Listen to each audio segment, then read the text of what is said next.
Hey Hey guys. guys, welcome to the NFT show. I'm excited, Morland. Yeah, me too. We got a big show for you guys today. I'm really We- excited. We've got our first ever project interview on the daily NFT show. And I'm so excited because it's not just any project, it's a project that's very close to my heart. I'm a founder, not a founder, I'm a holder and a proud holder. And, in the different projects I've worked on, I reach out to a lot of these more established projects and ask them for assistance, marketing. And the only one that actually got back to me was Chibi. And we were doing a project, we needed help. And these guys jumped in. They said they'll do anything. They posted on their announcements. They really made a noise about me. Since then, I've had a really soft space in my heart for them. So I'm really glad that they are our first project that we're featuring, Chibi Labs. We've got Matt Spuster, who's the founder, and we're going to bring him on and we're just going to chat. So let's bring Matt on. Matt. What's Hey, up? Spasta. How we doing? Doing great. Good. Well, I'm Doing just great. finding out Welcome. new information on the show, obviously. So you've got good alpha. I'm just finding out for the first time that Philip is actually a founder of Chibi Labs. Yeah. I'm a founder, and if you agree, then I'll send you some contracts.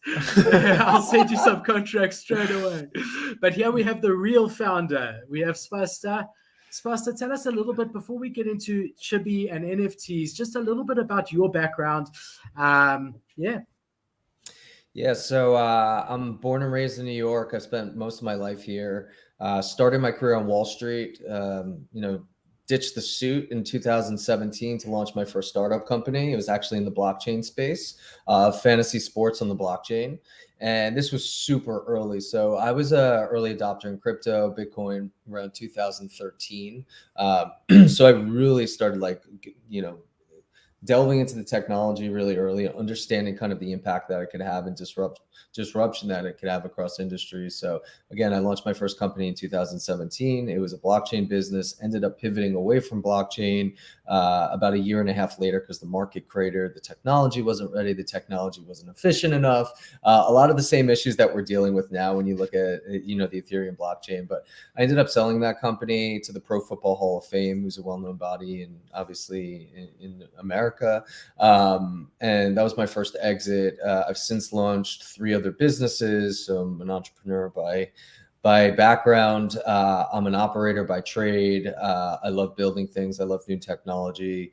And the NFTs were kind of just the next obvious iteration in the blockchain journey. And the thing that was really unique about them that caught my attention was the non-fungible nature and how it unlocked all these kind of brilliant use cases and things that weren't previously possible when you were looking at fungible tokens.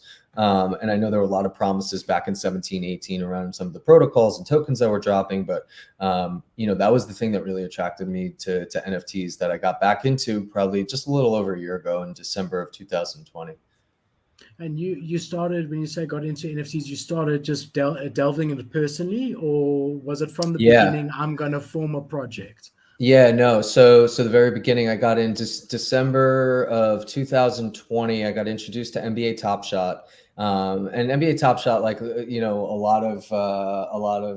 a lot of NFT collectors and actually creators, was kind of like a gateway drug for them.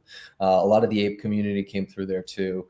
I actually owned NFTs back in 17 and 18 when CryptoKitties, was launched by Dapper Labs, but I don't think people really believed in the use case of CryptoKitties back then, but we kind of saw Dapper Labs, which is unbelievable. You think 4 years later they had the runway because they were able to raise capital through an ICO, then came out and launched NBA Top Shot. And for me, coming from the sports world, the thing that was most fascinating to me was their ability to license the moments and the footage from the NBA, provide a rev share to the players through the Players Association.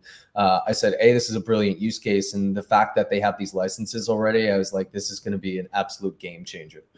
So I got very involved in the space. As most people know, kind of blew up in February of 2021. The market went nuts. people realized that there was an opportunity to make, a ton of money.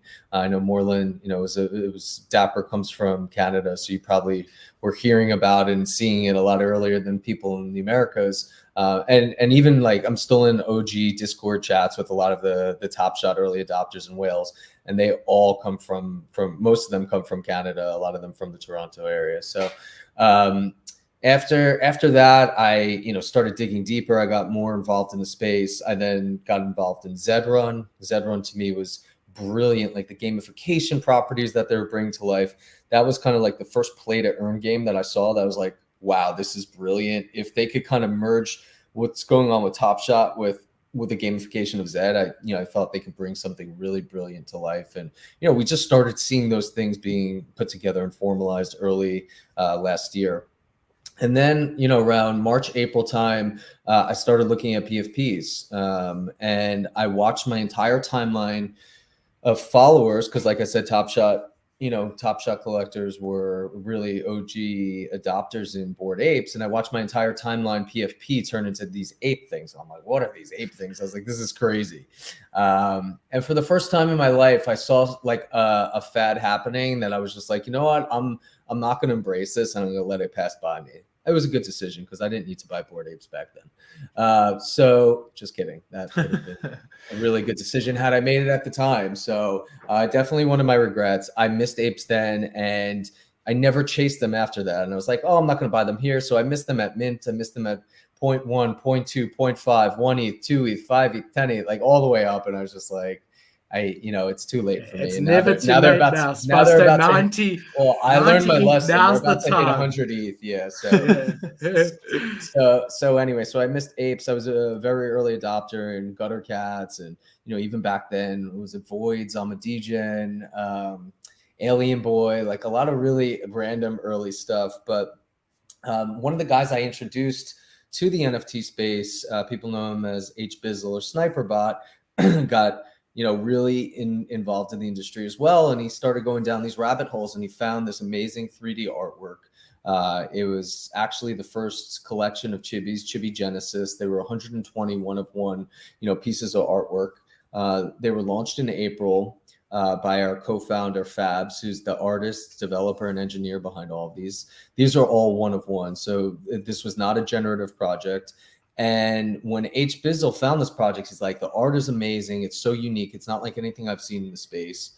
And we started looking at it together to collect it. And what we found out is that they were actually on OpenSea's contract.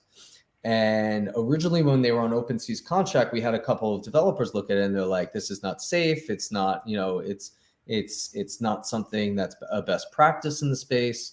So we got in touch with the artist, and when we reached out to him, we said, hey Fabs, we're big collectors. We love your artwork. We see that's not on OpenSea's contract. And he's like, guys, I just need to tell you, like, I did this as a passion project, but the market's not really taking to these things. They're not selling. We can't build a community. I have like 200 people in my Discord and I need help. And well, me and HBizzle looked at each other. We're like, we're the perfect guys. I'm an operator. He's a marketing guy.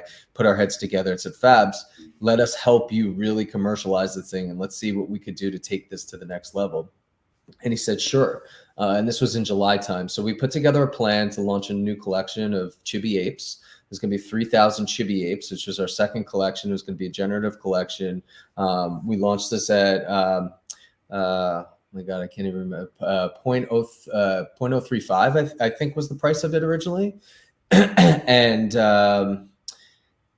we ended up building a ton of hype around it. We built the Discord up to about 15,000 people. And it was one of like these crazy FOMO gas wars drop. Not many bots came in. There was one bot that came in, but the thing sold out in literally a matter of seconds. And we were all like, ugh. And at that moment, it was just like, this light switch turns on, and it's not like, oh my God, we just sold out this collection. Amazing. It was just like, holy shit, we just sold out this collection. Now we have like this massive community. We have like this fiduciary responsibility. It's like, now we got to make this the next big fucking thing. How do we do that? Excuse my cursing. And that was the moment where like the switch turned, and we're like, this is no longer an art project. We want to think of this as more of a business. And we have this amazing community that's now democratized, and our community owns the IP. And like, how do we do our best to really commercialize the brand and monetize the IP on behalf of our collectors? And that was the beginning of the journey, really, for all of us three as partners. And you know what's quite interesting is that's how I got into you.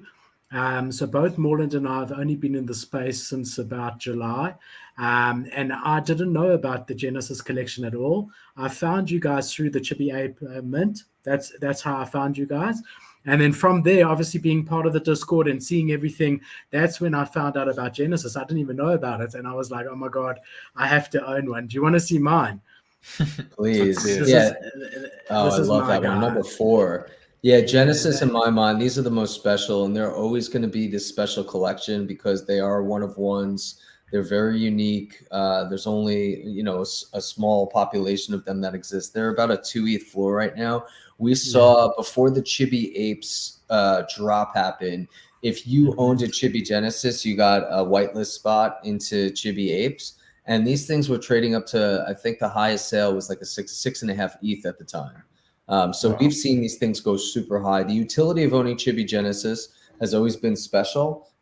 We did our next drop in November. It was the Chibi Galaxy drop. We did 3,500 of those. If you were an owner of Chibi Genesis plus Chibi Apes, you got a special Chibi Galaxy Hollow. I don't know if were you an owner of Chibi Genesis then? No, I wasn't. Yeah, so we've always provided because they also went up to about 3.5, 4 before that drop as well. So I wanted to get in, and I saw them at that price, and I couldn't. When they dropped after the second Galaxy, after the Galaxy drop, that is when I went and I got the Genesis as well. So we did a free airdrop for anyone who owned Genesis plus an ape. They got a free Chibi Galaxy Hollow, and those have traded up to, I think, close to 1 ETH. So, just providing additional value. There's going to be additional utility in the future for owning all three. We'll talk more about our play to earn game and, the token that we're going to be launching in the future. And also we have an upcoming drop, which is Chibi Friends. Those are companions. Those are Chibi pets, cute and cuddly pets. We're going to do something similar. If you own across all generations, you're going to get something special in that drop as well. So that's a little bit of alpha that we haven't shared publicly yet, that Philip, I promised I'd share for your audience, just because you are an OG Chibi collector and you actually own across all 3 generations. And you're one of only about 100 people who do that too. I just want to ask you, Spuster, before we get into the juicier stuff of the future and all of that. Here, the Chibi Genesis, 130 items, and the collection is a 200 max. It's going to get to 200. Yep. Can you just explain that a little bit more? Yeah, so this goes back to the original story of Fabs. When he was creating the collection, he stopped minting them at around 120, and that was partially because he was looking to give up. He was like, no one wants to buy this stuff. I can't sell it. I can't build a community. So he stopped creating them. I mean, he was basically selling them on demand. If someone wanted to buy them, he'd sell them into the marketplace. And, at some point he stopped. But we still have this commitment. We've been saying from the very beginning, we want to continue to publish the collection and get all the way to the 200 number. So we've sold a few to the public recently. If you scroll all the way to the top, we did a public auction. It was probably about a month ago. The cat all the way to the right, second from the right.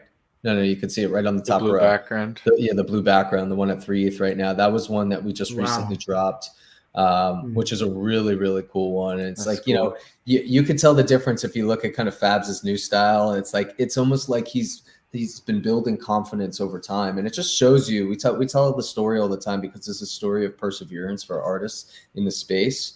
And Fabs is really an engineer by background. He went to art school and he had always aspired to be an artist, but he never really thought he was good enough. And then he started creating this collection, and now he's, a well-known artist in the space. And, it's just amazing, the sequencing of these things and sometimes what it takes to get a lucky break. And, Fabs had created something really special here, and I think he was a little ahead of his time. But it really took for him to partner up with us, and really the group effort as we brought it together allowed us to really launch this to the public in a meaningful way. Yeah. I think you're right. He was ahead of his time with the 3D. Like, we're seeing all these 3D projects come out now, and this was a very early one. So, I mean, I think these are great. Yeah, so let me tell you a little bit more about that, because that was the thing when H-Bills and all I first started buying these. That was the thing that really attracted me to the project. So the first 3D project that I ever minted was Deadheads. And Deadheads is actually, has always been kind of an aspirational project for me. They created these 3D characters and they created an animated series around them. And when I found Fabs, the thing I thought that was most interesting about this collection is when I think about the future of the NFT space, the concern for me is, if you don't continue to provide utility and real application for a lot of these projects, art by itself is not going to stand alone, because a lot of this art, while it's really interesting and it's compelling to own the art, it's not your traditional, unique art. It's not one of one art. This is generative art that's basically generated by an algorithm in a computer. Obviously, the components coming together are really important too. But and by the way, Deadheads, I'm a huge supporter. I know the team and the founders really well. Chibi is actually going to be in the season finale of the Deadheads animated series, which is cool. These guys do a really awesome job. And again, I think it's just, they're another underrated project in my mind. I believe we're super underrated too. But I think when people start realizing that the long-term viability of any project is going to come through the ability to commercialize, the IP in some fascinating way. Deadheads are doing their animated series. For us, when I saw Fabs's original characters, I said, these characters are going to be in a TV show. These characters are going to be in a video game. And, one of the most forward-thinking things that Fabs had done is he provided the 3D files to our collectors day one. So if you own one of these Genesis, this was back in April, you could download your 3D files and you could actually create, animations out of them. You could put them in Blender and take like really fun and unique, photo shoots and things like that. We also provide all of our collectors an AR tool. So you could go on our website on your smartphone and you could literally pull up for like a picture or video your Chibi just kind of like resting there, wherever you are. And it's kind of amazing. Like Pokemon Go kind of thing. Like Pokemon Go. Yeah, that's a tool that we offer on our good. website. And then, fast forward to a couple months ago, we actually did a partnership with Jadu Hologram, which I think everyone should know through the jetpacks and the hoverboards. But Jadu picked 5 3D projects that they were going to partner with. And it was, if you think about it, and you'll be able to see it on our roadmap, which is fun. If you look at the 5 projects that they partnered with, it was Chibis, Meebits, Deadfellas, Fluff, and Cyberkongs right there. That was it. So that was the first video that they did with us. That's a Cyberkong and a Chibi ape flying on Jadu jetpack. That's cool. Which is just like so amazing and surreal. Like when that first happened, it was like, oh my God, we get to see Chibis flying around in jetpack with Kongs. I mean, it was just so surreal. And Jadu's been an amazing partner. They're, when you look at the space, the things that they're doing in augmented reality are just brilliant.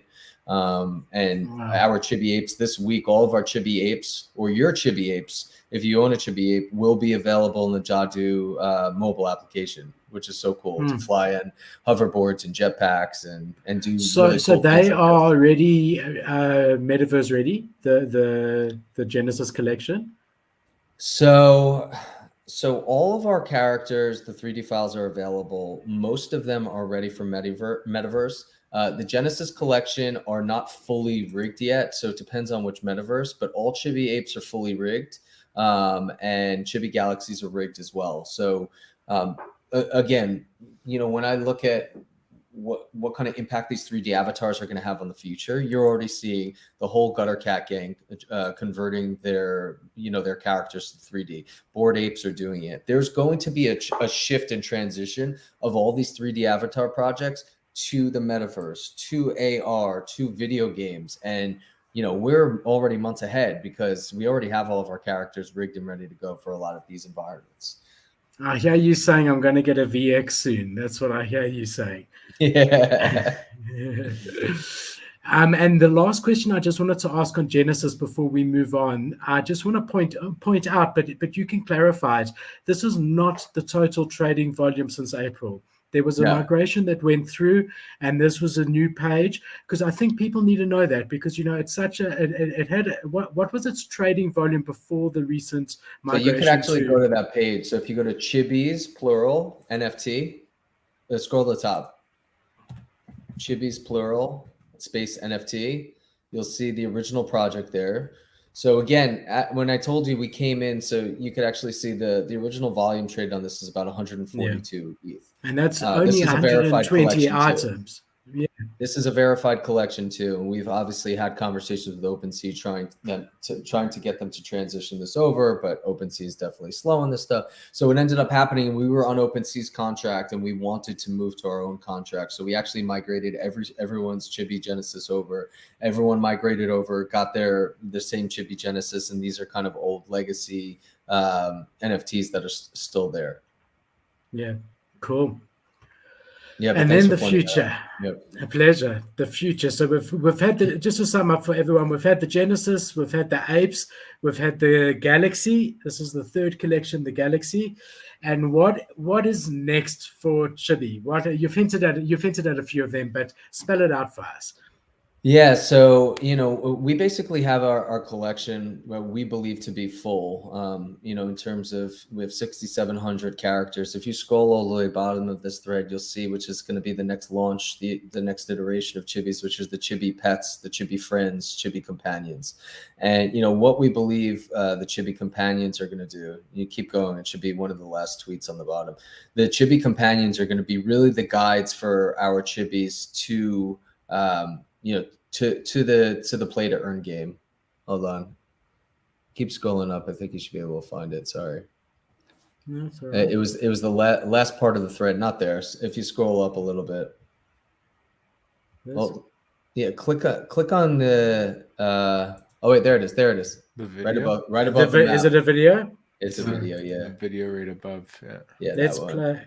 Yeah, okay. My ears are blown.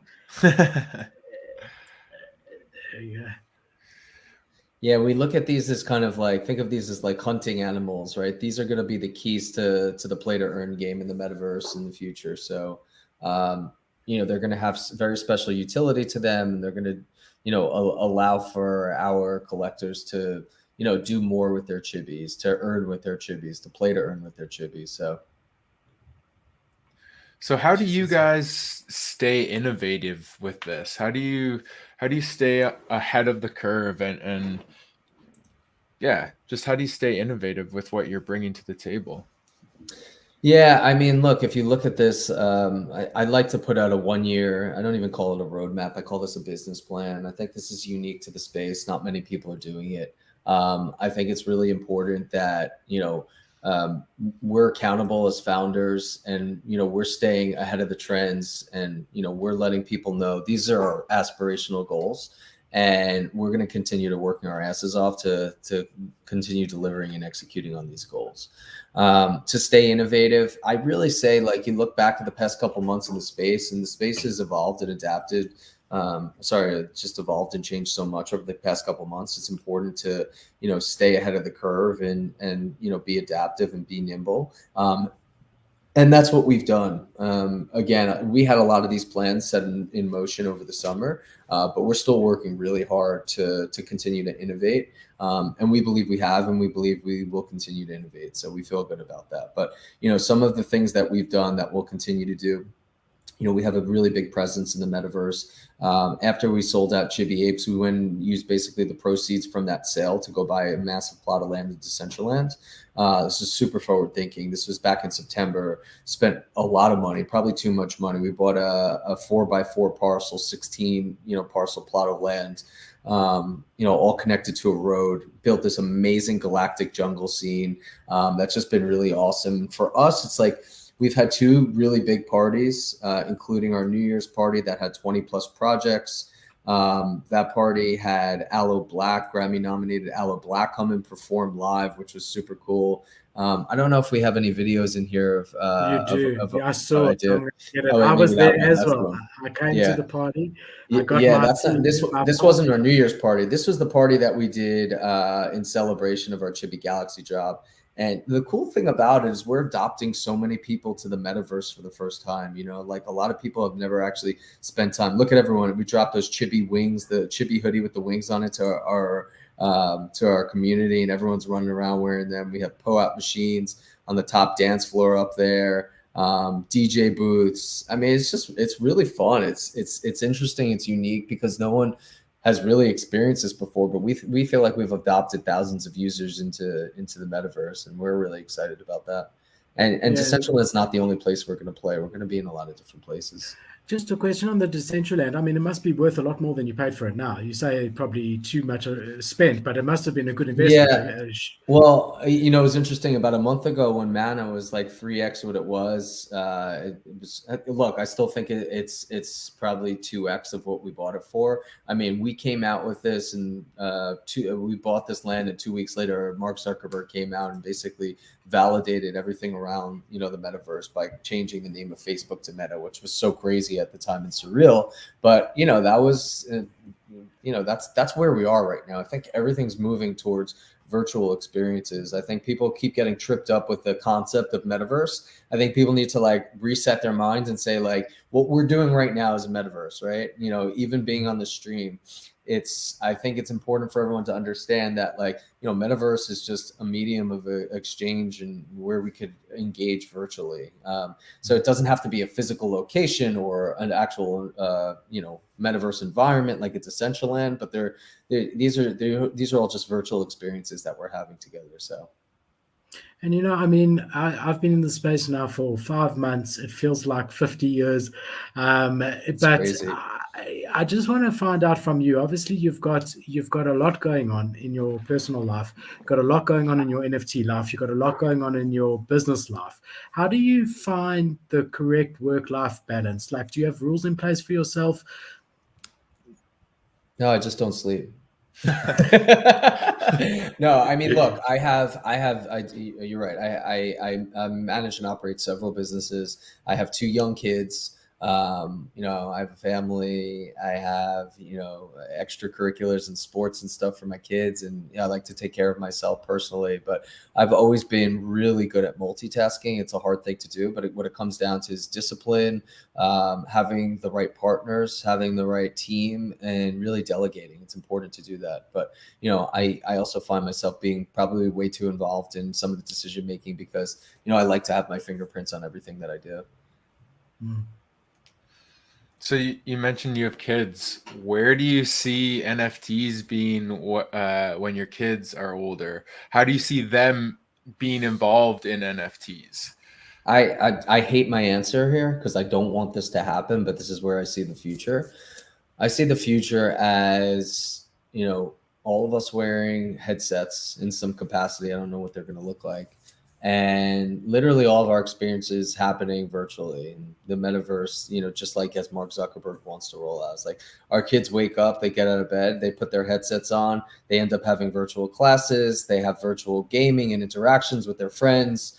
You know, they watch TV, they play video games, and everything happens, you know, with this headset on. And kids no longer go outside and play sports and stuff like we used to when we were growing up. And like, it scares the crap out of me because I don't want that to happen because it's making society so lazy.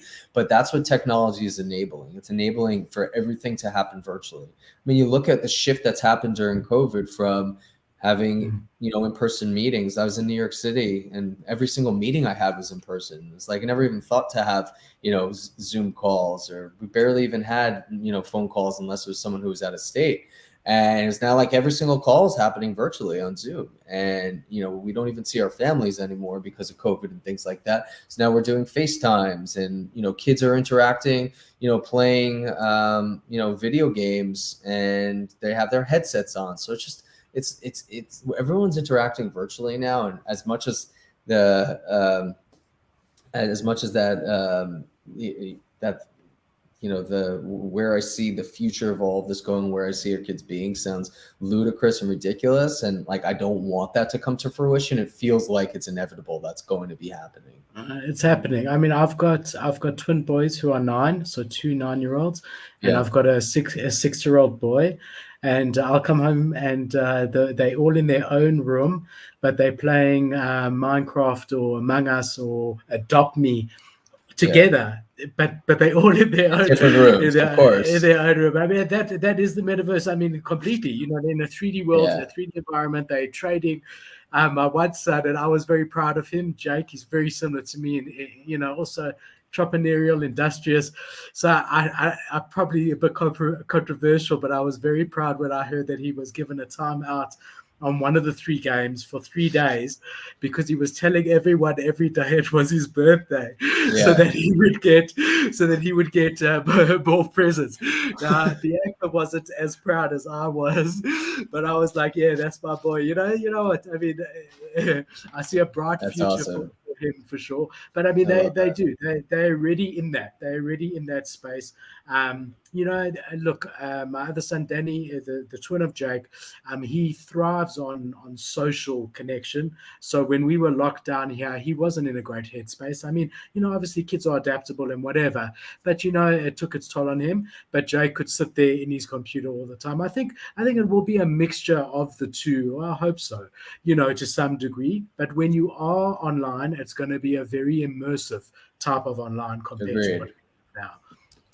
And it's cool to see how you guys are pushing that as well, right? With the augmented reality, you have metaverse parties, and like you said, you're bringing new people to that world, which is really cool. You're forward thinking in this space, which I think it takes for sure to be successful. I've had a lot of conversations with, with the folks at Decentraland, and I'm like, you guys need us more than we need you. And like, we need your promotion, and we need you to help like bring exposure to us as a project, because we're bringing the people out to you. It's like, you can't build adoption in these places without having the projects like us as being the ambassadors for this land. So I think it's really important that everyone realizes that metaverse adoption isn't going to really occur without, the owners of these lands to really kind of help push it. Yeah, and people coming to those lands. Yeah, it would be barren... but it's our communities that we're driving towards there. So exactly, they need to. Yeah. So Swasta, one last thing before we have to leave you, but one last thing. I'm sure a lot of people are watching or will watch this who are newer to the space and have aspirations to drive innovation in the space, so maybe start their own NFT project or whatever it may be. What advice would you give guys coming up for that sort of journey? Yeah, educate yourself. I'd say one of the best parts about the space is how collaborative it is. Philip, you talked about how you came to us and you were looking for help and supporting your project, and we were happy to do it because we've been there before. And the thing that I've learned most about the space is you pop into a Twitter Spaces and you tell people, hey, I'm here to learn, right? Follow the right people, learn from people. And when you get on there, maybe you're going to teach people something, right? I go on Twitter Spaces all the time to get educated and to help educate. And don't be shy. Everyone's new to the space. Philip and Morland are both OGs. They've been in the space 5 months. I'm like a grandpa. I've been around for over a year. So it's just like, not everyone's been around that long. So there's nothing to be intimidated by. It's a really open space, and you should definitely, definitely just meet as many people as possible because they'll embrace you, no problem. And look after your community and focus on community. Yeah. Yep. It's all about community for sure. Well, my man, this has been, for me, and I'm looking at the camera, a true honor, a privilege. Thank you. Thank you for coming on. Thank you for supporting me in my previous projects. You're a gentleman and a scholar. You're a legend. And we really appreciate it. I'm holding on tight to all of my 3.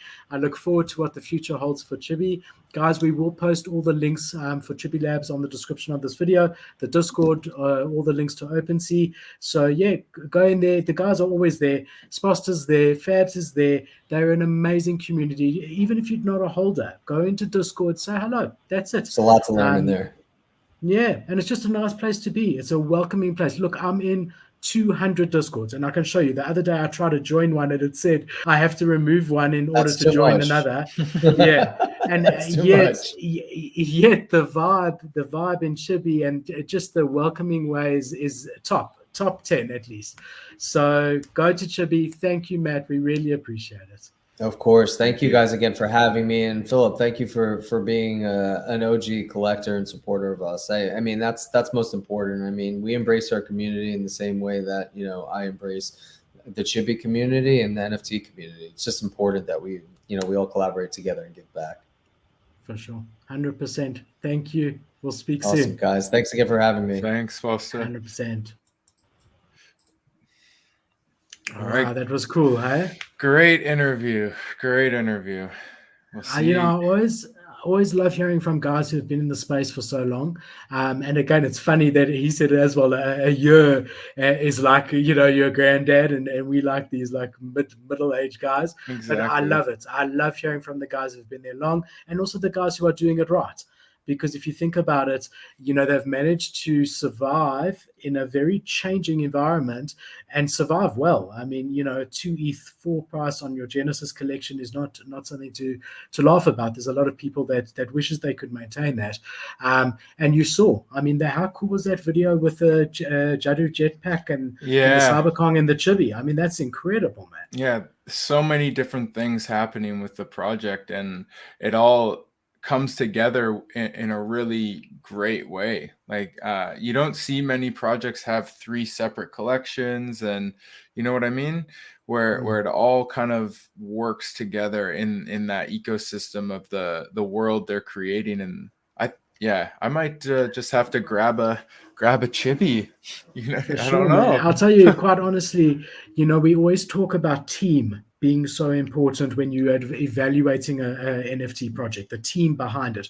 I would say, and it's arguably, but I would say it's the single most important thing is the team behind it. I think Chibi is a case in point of that because Matt was around for so long in the space. The connections that he has by being in that NBA top shot Discord and all of that, the connections that he has in the industry means that he can collaborate with all the projects, Cyberkongs, Jadu Jetpack, because he knows all the guys. So, you know, it's just another example of team being so important. Ideally, teams that have got successes under their belts, that have been in the space a long time. And case in point is Chibi today, for sure. Yeah, great project. That was fun. Cool. It was fun. Our first ever project interview. Yeah. I really enjoyed it. We'll be doing more of it. And guys, we're going to love and leave you there. We look forward to seeing you tomorrow night. What have we got on tomorrow night? Morland, I always put you on the spot. Oh, tomorrow, my notes are closed, Philip. Tomorrow, my notes are open. My notes are open. Tomorrow night's exciting. Good projects coming up that are a little bit more affordable. Right? There we go. Yeah, we've got existing projects, so not new mints, existing projects that are out there that have been around for a good amount of time, and that have a lower entry point, a lower floor price. Where you know, the ones we've been talking about here, Lazy Lions we spoke about, you know, all of them have got around about a 1.5 2 ETH floor price. You know, we spoke about Cool Cats, which is a lot higher, I think about 12 ETH now. We wanted to bring you guys entry-level stuff under the 0.2, under the 0.2 Ethereum mark. And we can't wait to bring that to you. Remember, we are almost there at 500 subscribers. When we get to 500 subscribers, we will be giving away 0.1 ETH, which you can then use to buy one of the projects that we tell you about tomorrow, whichever one sits well with you. So please ensure you subscribe, click the bell notifications. If you haven't joined our Discord yet, please come into our Discord. The links are all in the About section. Would love to have you dropping the alpha before the alpha in the Discord, and we'll see you guys tomorrow night. Hey, Eve? Yeah, well, we're getting blown up here by before we go, Jake's wondering about a rarity website. Rarity.tools is one of the best websites you can go to, Jake. Let me pull it up for him quickly, because we do have a little bit of.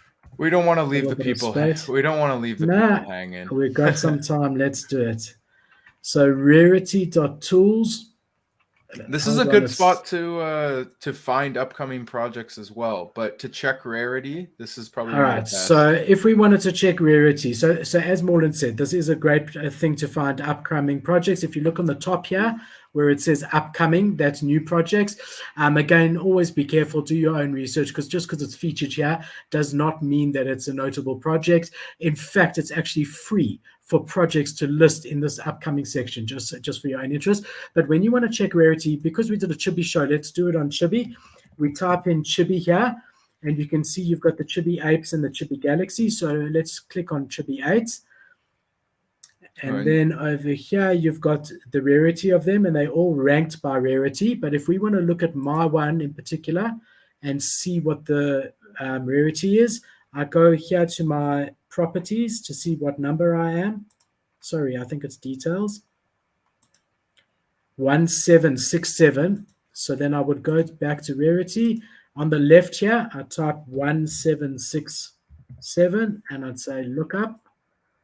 And then it's going to show my guy, and he's a rarity 2500, so not rare at all in a collection of the size. And that's a great place to see it. Another thing you can do is you can download rarity ranks, which is this thing here. If you can see here, rarity ranks. Or Rarity Sniper is another website as well. Yeah. So Rarity that right, Rarity Sniper is a good one as well. So Rarity Ranks is a good one as well, because that's showing you the rank right inside Discord. And it's a free download, Rarity Ranks, okay? And they're really good for sniping because you can see the rank right there, and you can then decide whether you want to buy it or not. And then another one that we've got that I don't think I'm logged into is ERC Sniper. Is another really, really good one, and also shows you the rarity on notable collections. So you got rarity.tools, ERC Sniper, and Rarity Ranks. And Rarity Sniper. We got a couple. We got like a couple snipers and a couple tools, and we got it all. 100%. Also, please come back on Fridays. We do exactly what we just did now on Fridays. Freestyle Fridays, 9:30 CEST every Friday. All we do is just answer your questions. We love doing it, chat to you. So come back on Fridays. If you haven't experienced a Freestyle Friday, you're missing out. Such a pleasure, Jake. Thank you for the question, my man. Always here to help. Don't forget to join our Discord. Join our Discord. All the links are under in the description, guys. All right, chaps. We'll see you tomorrow night. Thank you for tuning in. See you guys. Peace.